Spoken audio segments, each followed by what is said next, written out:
केंद्रीय विद्यालय जनकपुरी की कक्षा 12वीं की छात्रा अनामिका दुबे को राष्ट्रीय संस्कृत संस्थान के द्वारा 2,500 रुपए की छात्रवृत्ति संस्कृत में विशिष्ट योग्यता प्राप्त करने के कारण प्रदान की गई। इन्होंने अंतर्राष्ट्रीय गणित वर्ष 2014 में और राष्ट्रीय संस्कृत संस्थान द्वारा आयोजित वाद विवाद प्रतियोगिता में प्रथम स्थान प्राप्त किया। अब मैं आमंत्रित करता हूं केंद्रीय विद्यालय जनकपुरी की विद्यार्थी अनामिका दुबे को कि वह अपना प्रश्न पूछें।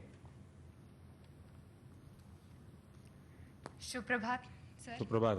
मैं अनामिका दुबे कक्षा 12वीं की छात्रा केंद्रीय विद्यालय जनकपुरी से आई हूँ। प्रधानमंत्री महोदय जी, मेरा आपसे यह प्रश्न है, जैसा कि आप जानते हैं आजकल विद्यार्थियों के ऊपर बहुत दबाव रहता है इंजीनियर अथवा डॉक्टर बनने का। हम अपने अभिभावकों को कैसे समझाएं कि यदि आपके अभिभावकों ने भी आप पर इसी प्रकार का कुछ दबाव डाला होता तो शायद आज इस देश को आपके जैसा अद्भुत प्रधानमंत्री नहीं मिल पाता। क्या कहना चाहेंगे इस बारे में आप पत्रकार बनना चाहती है क्या? Yes sir. गुबा गुबा करके पूछ रही है। आज जितने मीडिया वाले हैं वो तुम्हारा नाम लिख के रखेंगे। देखिए, मेरे नसीब में तो वो था नहीं कि शायद मैं अगर स्कूल में क्लार्क भी बन गया होता तो मेरे माँ बाप के लिए वो बड़ा उत्सव होता। उनके लिए ऐसा आनंद होता कि वहाँ चलो बच्चा बड़ा बन गया। तो इसलिए वो डॉक्टर मैं बनूं या इंजीनियर बनूं, वो सपने देखने की वो स्थिति ही नहीं थी, क्षमता नहीं थी, वो अवस्था नहीं थी।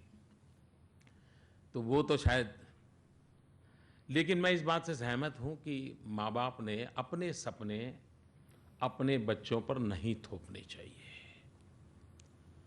और जब आप अपने सपने अपने बच्चों पर थोपते हैं, इसका मतलब आप अपने बच्चे को जानते नहीं हैं, न उसकी क्षमता जानते हैं, न उसका स्वभाव जानते हैं, क्योंकि आपने ध्यान नहीं दिया है। और पिता तो इतने पता नहीं क्या व्यस्त हैं, उनको फुर्सत ही नहीं है।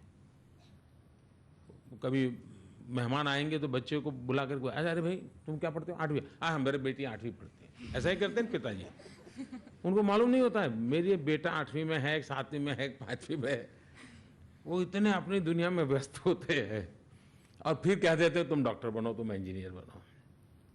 और इसलिए माँ बाप ने अपने बच्चों के साथ समय बिताना चाहिए, उनसे पूछते रहना चाहिए तुम्हें क्या लगता है, तुम्हें क्या अच्छा लगता है, और जो अच्छा लगता है उसमें उसने मदद करनी चाहिए। तो सफलता बहुत आसानी से मिलेगी, थोप देने से नहीं मिलेगी। और इसलिए तुम्हारी चिंता स्वाभाविक है, लेकिन मैं तुम्हारे माता पिता को जरूर संदेश देता हूं कि अगर तुम्हें जर्नलिस्ट बनना है तो तुम्हें जरूर मदद करें। धन्यवाद सर। Thank you. धन्यवाद माननीय महोदय।